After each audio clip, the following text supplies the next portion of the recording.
No es que lo sé por anticipado, pero tengo entendido que va a ser para todos iguales, por lo menos todo turno mañana, todo turno tarde, todo turno noche. eh, Va a ser para todos iguales. Tengo entendido eso.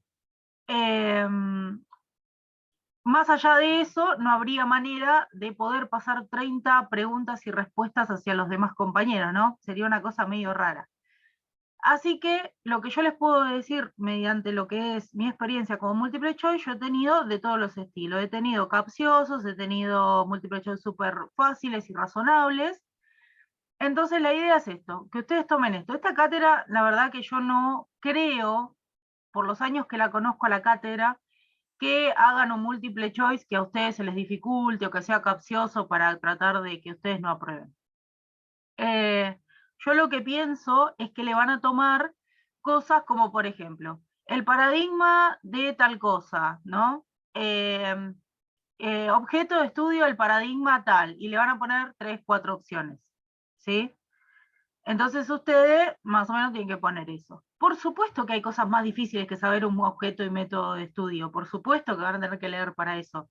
Yo tiro como para que ustedes se den una idea más o menos de lo que podría llegar a tomar. Objeto y método yo supongo que va a aparecer alguna que otra pregunta de 30, objetos y métodos o métodos de estudio de los distintos paradigmas.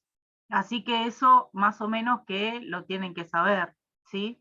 Después hay cosas que se pueden razonar con la idea de que ustedes simplemente hayan leído, uno agarra a veces la pregunta, si al principio no la saben, agarran después, cuando terminan todo, agarran la pregunta que les faltó o la que les falta hacer y lo que sea, tienen 3 opciones y más o menos razonan. Dice, a ver, si tal cosa era tal cosa, entonces esto viene de la mano de tal otra cosa, ¿sí?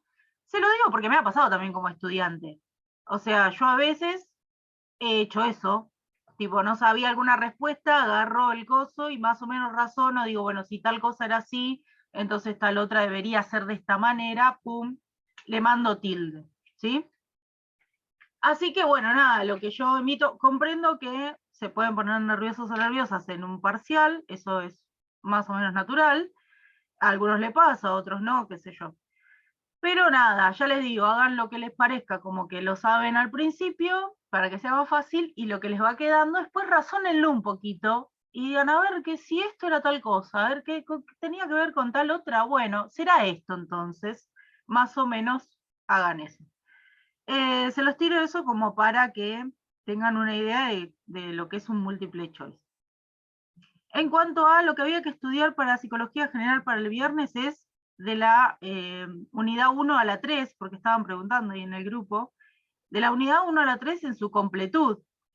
En ningún momento esta materia dijo que sacaba ninguno de los temas que estuvieron viendo, que de hecho, se los digo yo, que ya no hago la materia hace muchos años, no hay ninguno de los temas que queda fuera. El múltiple choice para justificar las respuestas, tengo entendido que no, que es solamente que vos tenés que tildar. Pero ya te digo, yo no estoy en la cátedra, pero sí tengo entendido que es solo para tildar. Así que no. Más al ser 30 preguntas, imagínense que sería una cosa, ¿no?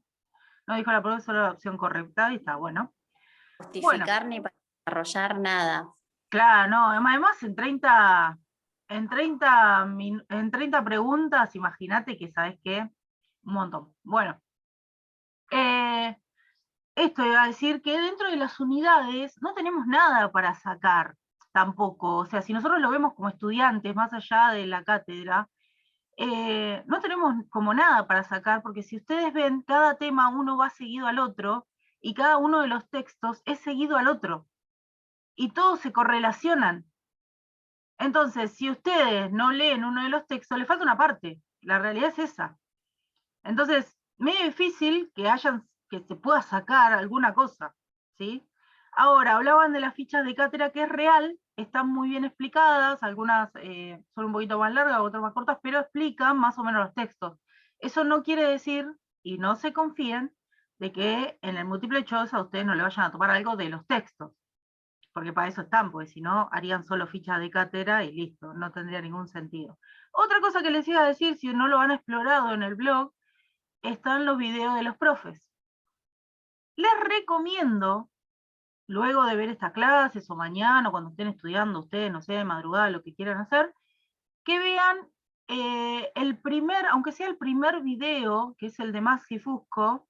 Los videos están muy buenos, sí, están muy buenos, la realidad es que sí. El de Maxi Fusco es el primero de todos. Yo lo que voy a hacer en este momento es obviar toda la parte de la historia, digamos, anticipada a la psicología, porque ya está explicado en ese video muy bien por el profe mismo, digamos que, nada, además es como un contexto que ustedes van a necesitar luego para entender por qué algunos paradigmas se paran, por ejemplo, en el empirismo, o en el positivismo, o en tal o X, qué sé yo, posicionamiento. La realidad es que Maxi hace una reducción de esa historia muy fácil y muy práctica, e incluso la muestra como tiro un cuadrito que ustedes lo pueden copiar después en su hoja, y con eso les va a bastar para entender los paradigmas.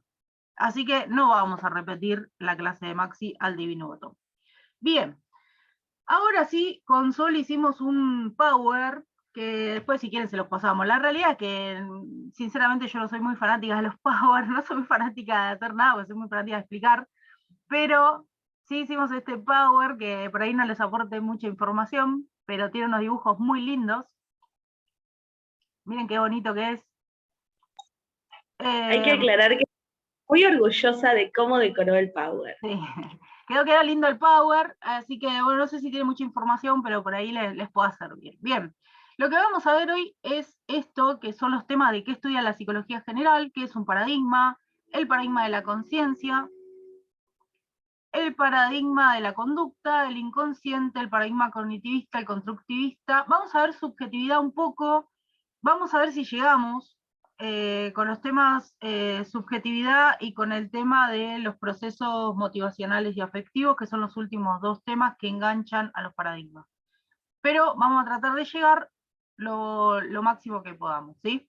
Bien, lo primero que vamos a ver es qué estudia la psicología general. Ya les dije, voy a hacer un reduccionismo de lo que es la historia y demás. Voy a empezar por lo clave. ¿Qué estudia la psicología general? Lo que ustedes van a leer en su ficha de cátedra y demás es rama de la psicología que se ocupa de los procesos psicológicos, entre ellos percepción, afectividad, motivación, memoria, pensamiento, lenguaje, etc. Todos estos temas ustedes lo ven a lo largo de la materia, ¿sí? De a poquito van viendo cada uno de estos temas. De hecho, percepción ya lo tienen que haber visto, y afectividad ya lo tienen que haber visto, ¿sí? Y motivación también. Lo van a ir viendo acá a lo largo de la materia, ¿está? A ver, yo siempre me hago un cuadrito mental que se los transmito, que es, por ejemplo, poner psicología, o sea, ¿qué estudia la psicología? Si ustedes, ¿por qué? Porque la psicología general viene de esa rama, ¿sí? Y después psicología general. Y si no, psicología general, arriba, ¿sí? Eh, Ponen abajo flechita, abajo paradigmas, abajo flechita, ¿no? 5 paradigmas. Ponen el nombre de cada paradigma, y abajo de cada paradigma, flechita, objeto, primero representante, objeto de estudio y método de estudio. Ahora igual eso se los voy a hacer en la pizarrita que tiene acá, para darles una idea. Bien, dice que se ocupa de los procesos psicológicos. Vamos acá. ¿Mediante qué? Mediante paradigmas. Acá vamos a estudiar 5 en esta materia, ¿sí? Que son, ya lo habíamos visto, la conducta, el inconsciente, ¿qué más? Constructivismo, cognitivismo, creo que me estoy olvidando algo. ¿Está? Bien, acá nos da una definición, la cátedra de paradigma, ¿qué es? Dice, se lo leo directo y después se lo explico. Es una realización científica universalmente reconocida que durante cierto tiempo proporciona modelos de problemas y soluciones planteados por la comunidad científica. Inentendible. Bien. Esto lo que dice es así. Los paradigmas son modelos teóricos. ¿Por qué teóricos? Porque no se pueden tocar, ¿sí? Son modelos teóricos que se presentan ante una comunidad científica y que tiene que cumplir con ciertas normas, ¿sí? Por ejemplo, para que sea un paradigma, tiene que ser abarcativo, o sea, tiene que haber abarcado todo el mundo, todas las estaciones, no sé, si me explico, todos los géneros, ¿sí? Si no, es como una, como podríamos decir, qué sé yo, no sé, todas las alumnas de psicopedagogía del turno mañana de la Facultad de Ciencias Sociales de la Universidad de Lomas de Zamora. Eso ya no es un paradigma. Estamos reduciendo totalmente un objeto de estudio, digamos, que va a ser las alumnas de psicopedagogía de la Facultad de Lomas, ¿se entiende? Súper reducido, eso no entraría como un paradigma. O sea que esto tiene que abarcar, ¿sí? Acá dice que proporciona modelo de problemas y soluciones, o sea que tiene que tener un objeto de estudio que, o sea, haya un conflicto, así sea teórico, ¿sí? Que, bueno, yo tenga que buscarle una solución y yo, dentro de mi paradigma, digo, bueno, la piba tenía un paradigma, ¿no? Digo, dentro de mi paradigma, nosotros vamos a estudiar, no sé, la mente de tal manera porque pienso que esta manera es la mejor, ¿está? Esa es la explicación a esa frasecita que está ahí. Recuerden su modelo teórico, estas cosas no se pueden tocar, solo se leen, se estudian, ¿sí? Después se ponen en el campo de maneras diferentes que ahora vamos a verlo mediante los paradigmas. Acá les hice una breve línea histórica. Al constructivismo lo van a ver 2 veces, ¿por qué? Porque está Waslavic después con el tema de la comunicación también dentro del constructivismo, no solo Piaget y Vygotsky. Esperen que se lo pongo más grande porque les aseguro que se ve lindo grande. Se ve bien aparte. Ahí está, miren. Esto les explicaba, me voy a correr de acá. Esto les explicaba que acá pusimos el constructivismo repartido en 2, porque después vamos a tener a Waslavic, que va a explicar el constructivismo desde una parte más de la comunicación, ¿sí? Sin embargo, acá tenemos a Piaget y Vygotsky, que lo van a explicar más del lado de la mente o de los... de las actitudes, no, de las actitudes no, de la forma de hacer las cosas, bueno, después lo vamos a ver igual. Bien, empezamos con el paradigma de la conciencia. El paradigma de la conciencia tiene como representante a Wilhelm Wundt, ¿sí? Quien va a tomar como objeto de estudio la mente. ¿Por qué? Porque Wundt venía, o estaba parado en ese momento, en la idea que ya traía Descartes, a ver, espérame. Veníamos acá de un recorrido muy grande que era el tema de el alma, el tema de la mente, todo esto filosófico, ¿no? Y Wundt toma eso y dice que se puede estudiar, ¿no? Que la mente se puede estudiar, dice Wundt.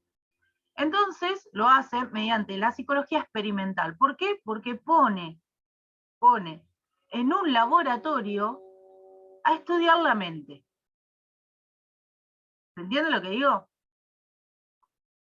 Esperen que acepto acá a los compañeros. Primero es el fundador, se le dice el padre de la psicología, ¿sí? Es el fundador del laboratorio de Leipzig, ¿sí? Que después se sigue, no sé si se sigue utilizando, pero después se utilizó por mucho tiempo. De hecho, he leído por ahí otros estudios que se hicieron en ese laboratorio, ¿no?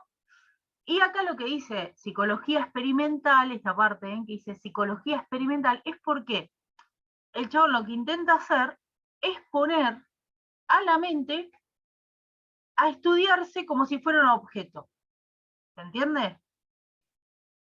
En ese momento como que no tenía nadie diciendo como que no. O sea, él pone como el alma. En ese momento ustedes cuenten que estamos en un tiempo en el que recién veníamos, o sea, empezamos como en la modernidad, veníamos con Descartes y el método científico, donde Descartes no sacaba, o sea, como de lado el alma, la mente y todo lo que se venía estudiando mediante los filósofos. Tenemos a Kant, que hablaba de esto de la razón pura, ¿no? Bueno, eso es la influencia de Wundt. Entonces él dice que que es lo que pone a experimentar. O sea, que no es una psicología como la que estamos acostumbrados a conocer o acostumbrados a conocer, sino que era más una cosa de laboratorio, digamos, ¿sí? Acá me parece que no me queda... les quería decir eso.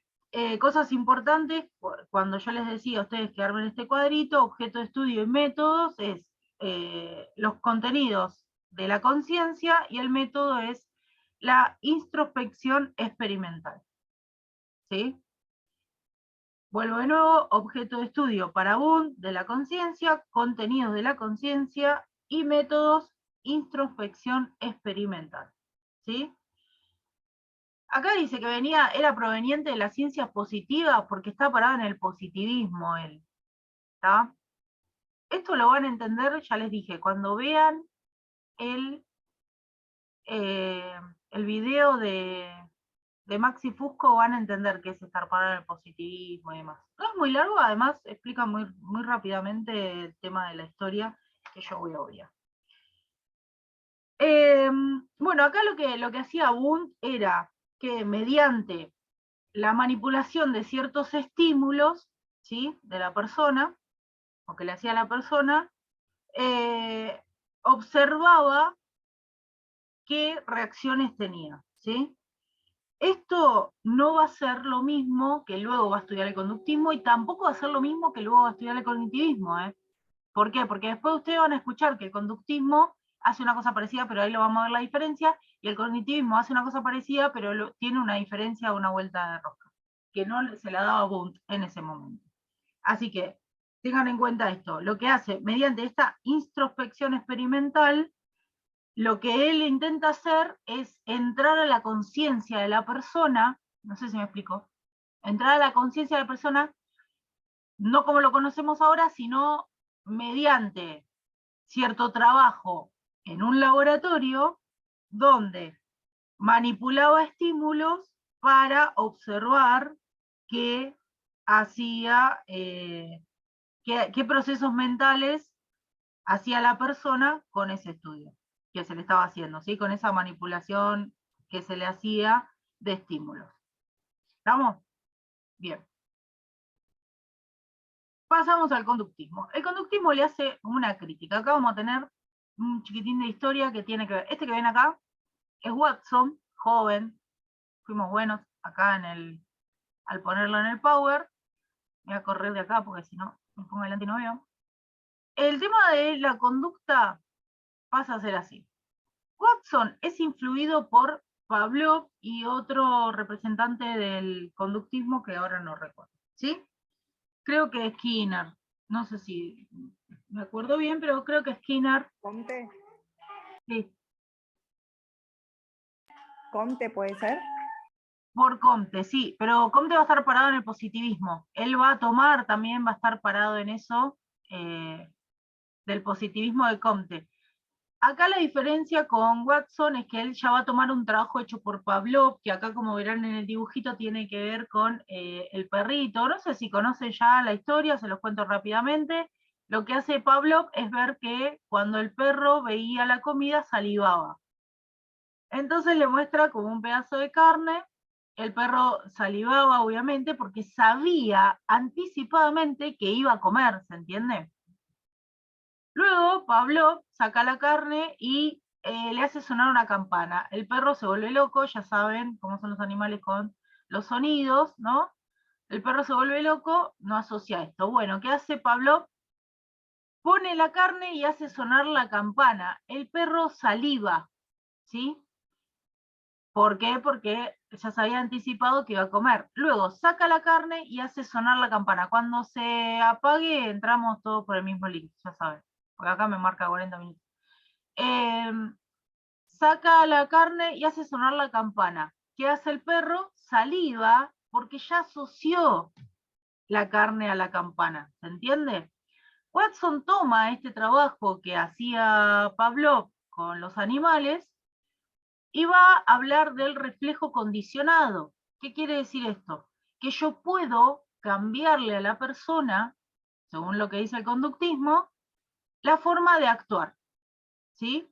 si yo hago algún tipo de movimiento, esto tiene que ver con un estímulo y una respuesta.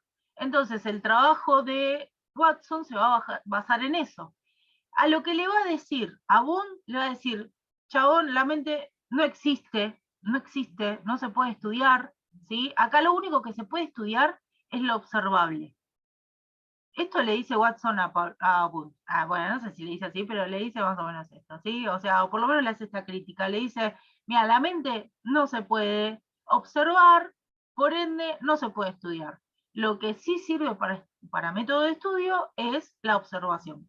Todo lo que pueda medirse empíricamente, entonces él empieza a hacer un estudio con esto que yo les decía, ¿sí? Estímulo-respuesta, ¿está? Él decía que mediante un estímulo la persona puede cambiar lo que vaya a hacer o la respuesta a eso, ¿sí?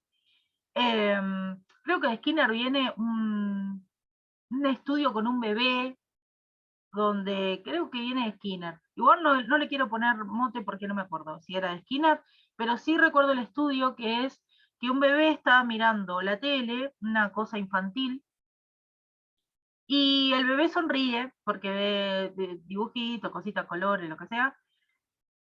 Después le apagan la tele y le ponen un sonido muy fuerte. El bebé que hace llora. ¿Sí? Bien.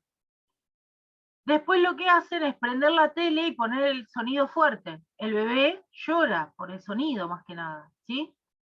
Entonces luego apagan todo, prenden la tele y el bebé llora porque asocia ese dibujito al sonido. ¿Sí? Acá es donde a Watson le da la razón ese no me acuerdo quién hizo ese estudio, no me acuerdo si era Skinner, si era el mismísimo Watson, no les quiero mentir, pero para que ustedes vean que luego fue estudiado también en humanos hacer ese tipo de cosas. De hecho, después el paradigma conductista va a entrar en muchos campos, como es también la educación, ¿sí? El campo laboral, muchos campos. Bien. El objeto de estudio de la conducta va a ser la conducta o comportamiento observable, que es lo que yo le decía antes, y el método va a ser la observación experimental, como nos lo esperábamos, ¿no? ¿Qué es esto? Esto que hizo Pablo con el perro, eso se llama experimental. ¿Está? Bien. Después tenemos al inconsciente de Freud. Tenemos al inconsciente de Freud. Freud va a ser el fundador del inconsciente, ¿sí? Freud va a ir como por un costado, ¿sí? A ir como que no se va a meter en esa guerra de la mente sí, la mente no. El chabón va a ir por otro lado y él va a decir, mediante sus estudios, que existe algo llamado el inconsciente, ¿sí? Totalmente fundador del psicoanálisis. Tiene un método casi único, más para la época, ¿sí? Él ya venía haciendo otro tipo de estudios, por ejemplo, venía trabajando mediante el hipnotismo. Lo que él veía y observaba de eso es que la persona cuando quedaba hipnotizada, está bien que por ahí hablaba algunas cosas o manifestaba algunas cosas que no estaban en ningún lado, pero cuando volvía a la realidad o cuando se le despertaba ese hipnotismo,